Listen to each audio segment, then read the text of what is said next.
마가복음 14번째 연속 설교입니다. 오늘은 마가복음 4장 21절부터 34절 말씀까지, 마가복음 4장 21절부터 34절까지의 말씀 제가 먼저 봉독하겠습니다. 또 그들에게 이르시되 사람이 등불을 가져오는 것은 말 아래에나 평상 아래에 두려함이냐 등경 위에 두려함이 아니냐. 드러내려 하지 않고는 숨긴 것이 없고 나타내려 하지 않고는 감추인 것이 없느니라. 들을 귀 있는 자는 들으라. 또 이르시되 너희가 무엇을 듣는가 스스로 삼가라. 너희의 헤아리는 그 헤아림으로 너희가 헤아림을 받을 것이며 더 받으리니, 있는 자는 받을 것이요 없는 자는 그 있는 것까지도 빼앗기리라. 또 이르시되 하나님의 나라는 사람이 씨를 땅에 뿌림과 같으니 그가 밤낮 자고 깨고 하는 중에 씨가 나서 자라되 어떻게 그리 되는지를 알지 못하느니라.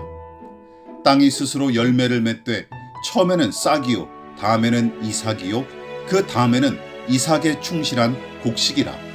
열매가 익으면 곧 낫을 대나니 이는 추수 때가 이르렀음이라.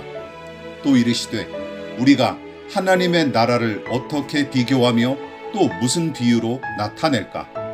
겨자씨 한 알과 같으니 땅에 심길 때에는 땅 위의 모든 씨보다 작은 것이로되 심긴 후에는 자라서 모든 풀보다 커지며 큰 가지를 내나니 공중의 새들이 그 그늘에 깃들일 만큼 되느니라. 예수께서 이러한 많은 비유로 그들이 알아들을 수 있는 대로 말씀을 가르치시되 비유가 아니면 말씀하지 아니하시고 다만 혼자 계실 때에 그 제자들에게 모든 것을 해석하시더라. 오늘은 마가복음 연속 설교 14번째 설교로서 말씀의 파종과 하나님 나라라는 제목으로 두 번째 함께 은혜를 나누도록 하겠습니다. 지난 설교에서도 언급했듯이 많은 신자가 이 비유를 길거리나 돌밭, 가시나무처럼 척박한 마음을 30배, 60배, 100배의 열매를 거두는 좋은 땅처럼 바꾸자 하고 촉구하는 교훈인 줄로 오해합니다. 그리고 이런 신념을 가진 사람들이 척박한 마음을 기름진 옥토로 바꿈으로써 풍성하게 맺으려고 하는 열매는 무엇입니까? 대개는 교회의 양적 성장을 빙자한 개인의 성공과 형통이고, 그것을 위해 교회 안에서 자주 써먹는 말씀이 바로 이 비유 이야기죠. 기억해 두십시오. 이 비유의 핵심은 땅이나 씨앗보다 씨를 뿌리는 주체인 농부이고, 더불어 농부가 농사를 짓기 힘든 땅까지 굳이 씨를 뿌렸던 이유에 관해 찾는 것이 이 비유로 교훈하신 예수님의 의도를 좀 더 정확하게 파악하는 열쇠가 됩니다. 다시 말해, 실제 농사법에서는 도무지 말이 안 되는 행위이지만 말씀이 세상에 전해지고 선포될 때 나타나는 현상을 떠올리면 이 비유야말로 복음의 현실을 고스란히 반영한 이야기임을 손쉽게 알 수 있죠. 즉, 하나님의 말씀이 모든 사람에게 동등하게 전해지고 선포될지라도 그 말씀에 담긴 생명과 능력은 들을 귀 있는 자들에게만 허락됩니다. 그래서 예수님이 하나님 나라에 관한 비밀을 가르치실 때는 제자들을 비롯한 소수의 사람만이 끝까지 주님 앞에 남아 있었던 것이죠. 마치 농부가 4군데 땅에 모두 씨를 뿌렸으나 정작 뿌리를 내리고 생장하여 열매를 맺은 땅은 오로지 좋은 땅 한 군데밖에 없었던 것과 같습니다. 그러므로 본문의 비유는 좋은 땅 같은 마음을 소유하자 하고 재촉하는 말씀이 아니에요. 우선 이 비유는 한 사람의 거듭남 여부와 영적인 상태는 하나님의 말씀에 대한 태도와 반응으로 가늠할 수 있다 하는 의미를 독자들에게 교훈합니다. 이처럼 하나님께서는 사람들의 영적인 상태를 가늠하게끔 말씀의 씨앗을 모든 사람에게 두루두루 뿌리시는데, 그 말씀의 씨가 뿌리를 내려 풍성히 열매를 맺는 사람들, 바로 그들이 믿음으로 거듭난 사람들이고, 성령께서 묵은 땅처럼 굳은 마음을 기경하여 좋은 땅과 같은 마음으로 바꾼 사람들이죠. 또한 이 비유는 한 사람의 내면과 중심은 반드시 그 실체와 정체를 드러내기 마련이고 하나님 나라도 언젠가는 완연하게 나타난다 하는 교훈을 담고 있습니다. 그러니까 당장은 신자의 내면에 깃든 믿음과 경건을 확인하기가 어렵고 또한 하나님 나라는 그저 먼 훗날에 이루어질 것처럼 여겨지겠지만 감춰지고 숨겨진 것들은 언젠가 반드시 그 실체를 드러내고 나타낸다는 것이 예수께서 이 비유를 통해 전달하려는 주제이자 핵심인 것입니다. 그런데 이 비유에서 절대로 간과하지 말아야 할 핵심 또 한 가지가 있어요. 그것이 무엇일까요? 씨 뿌리는 비유에서 열매를 맺는 땅은 오직 한 군데뿐이었다는 사실입니다. 다시 말해 씨를 뿌린 4군데 장소 중에 오직 한 군데서만 결실을 얻었고 나머지 3군데 땅에서는 완전히 손해를 본 사실을 주목하십시오.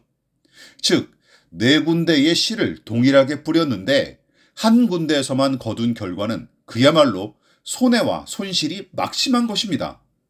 여러분, 장사할지라도 최소한 본전은 뽑아야 하지 않겠습니까? 하물며 비싸게 사들인 씨앗을 몽땅 허비하면서까지 농사 짓는 일은 생각하기도 힘듭니다. 그런데 이 비유에서 씨를 뿌리는 농부로 등장하시는 하나님은 씨앗을 무려 4분의 3이나 허비하는 바보처럼 보일 정도예요. 수확은 오로지 한 군데 땅에서만 거둘 뿐입니다. 자, 여러분, 이 부분을 깊이 생각하고 고민해 볼 필요가 있습니다. 왜냐하면 이 비유의 상황이 우리네 현실을 고스란히 반영하기 때문입니다. 복음 전도와 설교 등의 사역을 한번 생각해 보십시오. 예수의 복음을 전하는 수고와 하나님의 뜻을 가르치는 분량에 비하면 거듭남과 구원의 열매를 맺고 믿음의 성장과 경건의 진보를 이루는 사람은 사실상 찾아보기가 매우 힘든 게 엄연한 현실이자 분명한 사실입니다. 그래서 복음 전도를 비롯하여 하나님의 말씀을 전하고 선포하는 일은 4군데 땅 중에서 오직 한 군데서만 결실을 거두는 것처럼 그저 손해와 희생만 막심하고 마냥 허비되는 일처럼 와닿을 따름입니다. 즉 하나님의 말씀이 허투루 전해지는 것처럼 느껴질 뿐만 아니라 복음 전도의 사명을 감당하는 신실한 신자들은 열매를 거의 찾아보기가 힘든데 내 인생과 사역은 그저 소모품에 불과한 것인가 하고 고민하기 일쑤입니다. 생각해 보십시오. 며칠 동안 비지땀을 흘리며 쉼없이 쟁기질하고 1,000평이 넘는 밭에 값비싼 씨앗을 무수히 뿌려댔는데 고작 한 평만 작물이 자라서 열매를 맺었다면 그야말로 맥이 빠지고 허무하게 여겨지는 게 당연하지 않겠습니까? 또한 한 군데서라도 열매를 맺었기에 뛸 듯이 기뻐하겠습니까? 마찬가지입니다.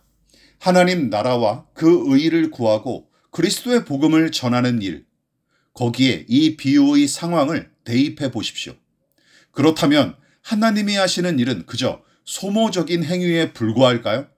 또한 신실한 신자들이 감당했던 사명과 소명은 단지 허무하게 허비되는 일일 뿐일까요?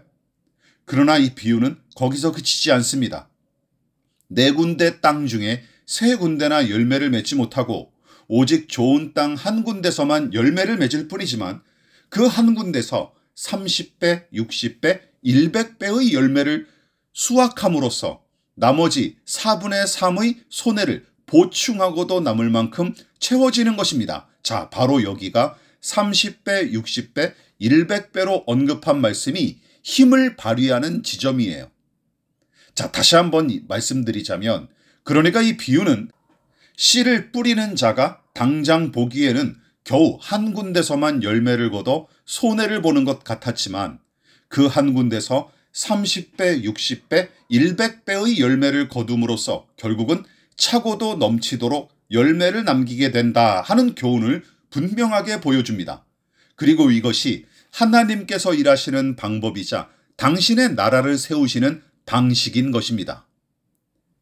이 비유의 전후 맥락을 다시금 떠올려 보십시오. 주의 말씀을 사모하여 그 앞에 나온 제자들은 큰 무리에 비해 너무나 작고 적은 사람들에 불과했습니다.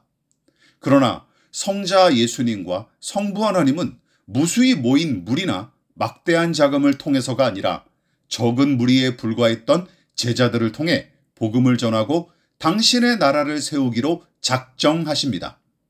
또한 당신의 말씀이 길가와 돌밭과 가시덤불 같은 마음을 소유한 자들한테까지 뿌려져서 그저 허비된 것처럼 보였겠지만 오히려 믿음의 좋은 마음을 소유한 작고 적은 무리를 통해서도 얼마든지 신령한 열매를 맺으셨을 뿐만 아니라 심지어 그 수확물을 차고 넘치도록 거두고 계십니다. 다른 비유도 마찬가지예요. 하나님 나라를 땅에 뿌린 씨앗으로 비유하신 말씀과 함께 작은 겨자씨가 새들을 품을 만큼 큰 나무로 성장하는 비유 이야기를 보십시오. 당시 유대인들은 겨자 씨앗을 세상에서 가장 씨앗으로 알았던 까닭에 예수께서도 가장 작은 씨앗으로 겨자씨를 예로 드신 것이죠. 어쨌든 먼지만한 크기의 작은 겨자씨일지라도 기름진 좋은 땅에 심으면 새들이 깃들일 만한 큰 작물로 성장하기 마련이듯이 하나님 나라도 처음에는 땅에 뿌려진 씨앗처럼 너무나 작고 미력하게 보이지만 나중에는 무럭무럭 생장하여 풍성하게 결실하는 작물처럼 나타나게 될 것입니다. 그러니까 현미경으로나마 겨우 확인이 가능한 작은 바이러스가 온몸에 퍼지고 다른 사람들까지 감염시키는 것과 같이 하나님 나라는 은밀하면서도 은근하게 확장되다가 마침내 그 무궁한 영광의 실체가 완연하게 나타나게 될 것입니다. 이쯤에서 생각해 보십시오. 이 말씀이 우리에게 얼마나 큰 위로와 소망을 줍니까? 왜냐하면 이 비유는 예배당의 크기와 사역의 규모와 영향력의 정도와 교인의 숫자 등을 하나님 나라의 관건이나 믿음의 성패를 가늠하는 기준으로 전혀 생각하고 있지 않기 때문입니다. 그뿐만이 아닙니다. 오히려 이 비유는 신자들에게 그런 것으로 신앙의 수준이나 경건을 판단하지 말고 거기에 연연하여 아등바등할 필요도 없다 하고 가르치기 때문입니다. 쉽게 말해 하나님 앞에서 규모와 숫자와 세력 따위는 아무런 의미가 없다는 뜻이죠. 다만 말씀을 사모하는 작은 자 한 사람, 또한 작고 적은 무리에 불과할지라도 주의 말씀을 진실하게 청종하는 교회, 하나님은 그런 사람과 교회를 통해 당신의 나라를 세우시고 그 나라의 일을 얼마든지 감당하시는 분이심을 예수님은 이 비유를 통해 신자들에게 강력하게 피력하고 계십니다. 기억하십시오. 좋은 땅 같은 마음을 소유한 신자와 터무니없이 작고 적은 교회일지라도 하나님은 겨자씨와 같은 그들을 통해서도 얼마든지 의와 성령의 열매를 풍성히 거두시게 될 것입니다. 무수히 많은 농부를 수집하고 더 많은 씨앗을 더 넓은 땅에 마구 뿌리자. 그리고 그만큼 더 많은 열매를 거두자. 이것이 바로 세상의 방식입니다. 그러나 하나님의 방법은 다릅니다. 비록 작을지라도 좋은 땅에 심은 작은 밀알 하나로 끝내 풍성한 열매를 거두시는 것이 하나님의 방법입니다. 즉, 더 많은 백성과 더 넓은 영토를 확보하고 더 많은 물자와 더 강한 군사력을 갖추는 것, 이것이 세상 제왕들이 자신의 왕국을 다스리고 확장시켰던 방식이기에 노예와 땅과 황금을 차지하려고 침탈과 살육도 서슴지 않았던 것이죠. 이쯤에서 우리 하나님이 어떤 왕이시고 그 나라가 어떻게 세워지는지 생각해 보시기 바랍니다. 하나님은 더 많은 사람과 더 강한 힘을 모아 일하시는 분이 아닙니다. 또한 피라미드 크기의 황금이나 드넓은 땅을 확보함으로써 그리고 더 많은 사람의 환심을 사기 위해 일하신 적도 없으십니다. 게다가 당신의 왕권을 과시하기 위해 사람들을 착취하거나 억압한 적도 없으세요. 오히려 하나님은 가난하고 약한 자들을 통해 당신의 나라를 세우시고 낮고 천하게 보이는 사람들을 통해 당신의 뜻을 성취하셨습니다. 그래서 성경은 겨자씨처럼 적은 무리와 작은 자들을 통해 일하시는 하나님에 관해 내내 강조하고 있죠. 복의 근원으로 세우신 아브라함, 억울하게 이집트의 노예로 팔려갔던 요셉, 작은 떨기나무 앞에서 부르심을 받은 모세, 나오미와 룻, 양을 치던 소년 다윗, 바벨론의 포로로 끌려온 다니엘과 세 친구, 우상숭배의 조류를 거스르고 고독하게 하나님의 뜻을 외쳤던 선지자들. 이처럼 하나님은 소수의 사람에게 당신의 뜻을 맡기시고 주류와 전혀 상관없는 비주류의 아웃사이더들 같은 자들을 통해 당신의 영광을 나타내셨습니다. 이상한 일이 아닙니다. 하나님께서 이스라엘을 선택하신 이유에 관해 말씀하신 내용을 유심히 살펴보십시오. 신명기 7장 7절입니다. 여호와께서 너희를 기뻐하시고 너희를 택하심은 너희가 다른 민족보다 수요가 많기 때문이 아니니라. 너희는 오히려 모든 민족 중에 가장 적으니라. 이처럼 약하고 적은 사람들, 작은 사람들을 통해 일하시는 하나님의 방법을 성경을 통틀어 가장 잘 체험하고 설명했던 인물이 바로 사도 바울이죠. 에베소서를 보십시다. 에베소서 3장 8절과 9절입니다. 모든 성도 중에 지극히 작은 자보다 더 작은 나에게 이 은혜를 주신 것은 측량할 수 없는 그리스도의 풍성함을 이방인에게 전하게 하시고 영원부터 만물을 창조하신 하나님 속에 감추어졌던 비밀의 경륜이 어떠한 것을 드러내게 하려 하심이라. 성도 중에 지극히 작은 자보다 더 작은 나라고 고백한 말은 여러분, 바울이 일부러 겸손한 체하기 위해 내뱉은 말이 아닙니다. 바울은 저 스스로 하나님의 자녀 될 자격이 없다고 생각했을 뿐더러 더 나아가 복음을 전할 자격은 더더욱 찾기 어려운 자임을 그 스스로 절감했기 때문이에요. 생각해 보십시오. 지난날 그는 예수를 대적하고 교회를 박해했던 원흉 아닙니까? 게다가 무고한 스데반 집사를 즉결 처형하도록 허락한 그야말로 죄인 중에서도 우두머리와 같은 작자였어요. 그래서 바울은 자신을 가리켜 모든 성도 가운데 제일 모자라고 형편없는 인간으로 소개했던 것입니다.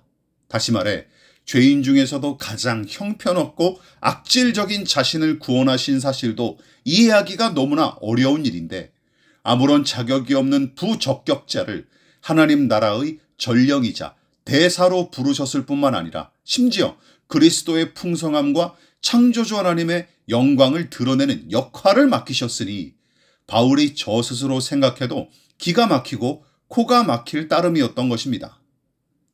그러나 바울은 자신과 같은 부적격자를 부르시고 그와 함께 일하셨던 하나님을 구약 성경에 등장하는 믿음의 사람들과 그들의 이야기를 통해 분명히 확신했을 것입니다.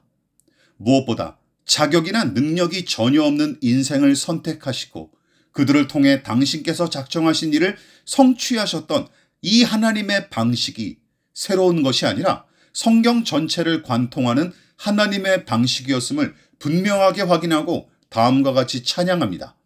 고린도전서 1장 27절부터 29절입니다.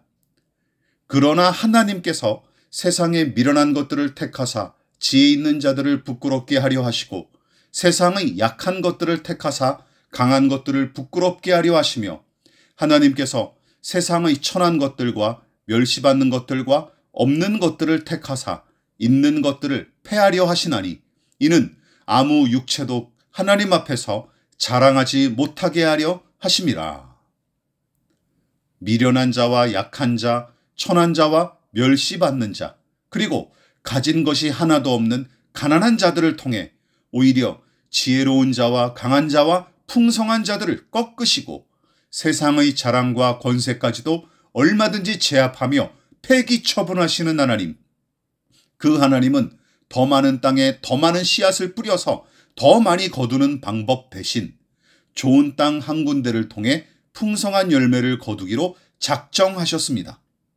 즉 좋은 마음으로 거듭난 적은 무리와 작은 자들을 통해 30배, 60배, 100배를 수확하기로 작정하셨어요.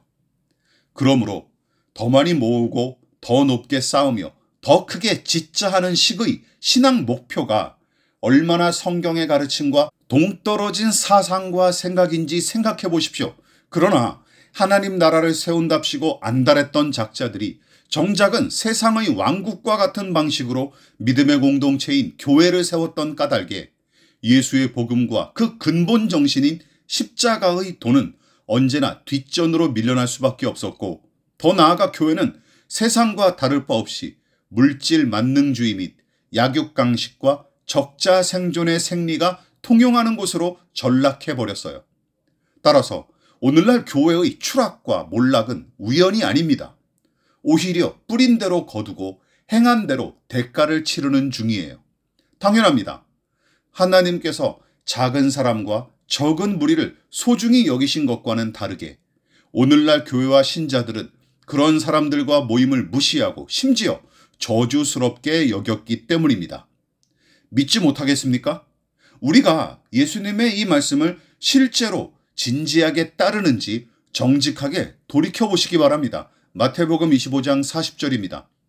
내가 진실로 너희에게 이르노니 너희가 여기 내 형제 중에 지극히 작은 자 하나에게 한 것이 곧 내게 한 것이니라 하시고, 많은 소유와 높은 지위와 강한 힘을 숭상하고 그것을 추구하기에 여념이 없는 작금의 교인들과 목회자들, 하나님 나라는 그들과 아무런 관계가 없습니다. 말씀을 마무리하도록 하겠습니다. 세상과 죄인을 구원하시고 만물을 새롭게 하실 예수님도 작은 시골 동네인 베들레헴에서 태어나셨죠. 성령 하나님의 거룩한 씨가 보잘것없고 지극히 평범한 처녀 마리아의 몸에 심겨졌고, 그녀를 통해 죄인을 구원하시고 세상을 새롭게 하시며 하나님 나라를 영원히 다스리실 예수 그리스도가 나셨습니다. 100배의 열매는 여기에 비할 바가 아닙니다.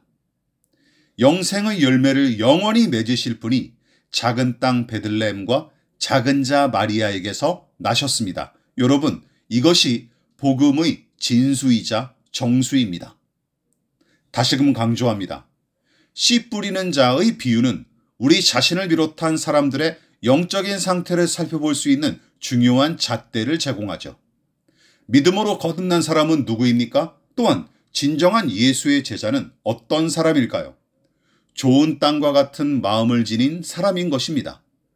자신의 마음밭에 뿌려진 말씀의 씨앗이 깊이 뿌리를 내리고 든든하게 줄기를 뻗어 순종의 열매를 맺는 사람, 또한 네 군데의 땅에 씨를 뿌린 농부처럼 말씀의 씨를 온 세상에 뿌리신 하나님은 어떤 분이십니까?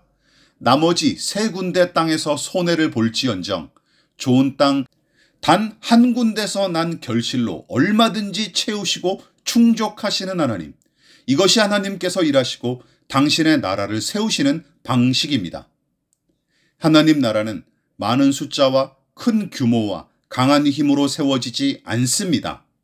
왜냐하면 그 나라의 주인이신 하나님은 머릿수와 자본, 거대한 권력에 기대는 분이 아니시기 때문이죠. 작고 적더라도 좋은 땅과 같은 마음을 소유한 사람들, 또한 당신의 말씀을 가슴에 품고 거기에 따라 살아가기를 힘쓰는 사람들, 그런 사람들을 통해 넉넉히 일하시고 얼마든지 열매를 맺으시는 분이 우리가 믿는 하나님이십니다. 그러므로 성경의 말씀으로 늘 자신의 내면과 삶을 성찰함과 동시에 작고 적고 낮고 약한 자들을 귀히 여기시며 그들과 함께 하시는 하나님을 시시때때로 묵상하고 경배하며 살아갈 수 있기를 진심으로 기원합니다.